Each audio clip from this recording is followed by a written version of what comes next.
வணக்கம் நண்பர்களே.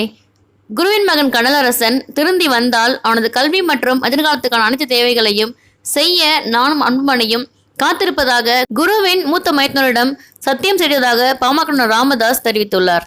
இது குறித்து அவர் வெளியிட்டுள்ள அறிக்கையில், மறைந்த மாவீரன் குருவின் மூத்த சகோதரி செல்வியின் கணவரும் தமிழ்நாடு குடிநீர் வழங்கல் மற்றும் வடிகால் வாரியத்தில் பொறியாளராக பணியாற்றி ஓய்வு பெற்றவருமான கருணாகரன் நேற்று தைலாபுரம் தோட்டத்தில் உள்ள இல்லத்தில் என்னை சந்தித்து பேசினார். அப்போது மாவீரன் குரு குடும்பத்தில் நிகழும் நிகழ்வுகள் குறித்து நிறைய விஷயங்களை என்னிடம் பகிர்ந்து கொண்டார். குரு மீது மரியாதையும் அவர் குடும்பத்தினர் மீது அக்கறையும் கொண்டுள்ள பொறியாளர் கருணாகரன் என்னிடம் உருக்கமான வேண்டுகோள் ஒன்றை முன்வைத்தார். மாவீரன் குருவின் மகன் கனலரசனை சீரழித்து விட்டதாகவும் தமக்கு எதிராக பின்னப்படும் சதி வலையை அவனை உணர்ந்து திருந்தா பட்சத்தில் அவனையும் அவன் எதிர்காலத்தையும் மேலும் காப்பாற்ற முடியும் என்றும் அவர் வேதனைப்பட்டார். ஒருவேளை கனலரசன் அவன் தவறுகளை உணர்ந்து திருந்தி வந்து உங்களிடம் தஞ்சம் அடைந்தால் அவன் கல்வி மற்றும் எதிர்காலத்துக்கு உதவி செய்ய வேண்டும் என்றும் அவர் கேட்டுக்கொண்டார்.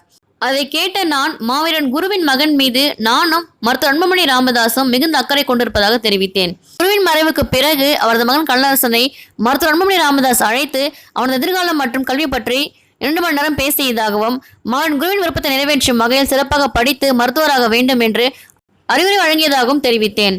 கனலரசன் திருந்தி வந்தால் அவனது கல்வி மற்றும் எதிர்காலத்துக்கான அனைத்து தேவைகளையும் செய்ய நானும் அன்புமணி ராமதாசும் காத்திருப்பதாகவும் கருணாகரனிடம் உறுதியளித்தேன் என்று ராமதாஸ் தெரிவித்துள்ளார்.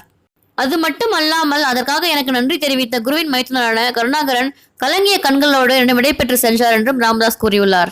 மேலும் இது போன்ற செய்திகளுக்கு நம்ம வைட்டன்ஸ் சேனலை லைக் பண்ணுங்க, ஷேர் பண்ணுங்க, மறக்காம சப்ஸ்கிரைப் பண்ணுங்க. நன்றி.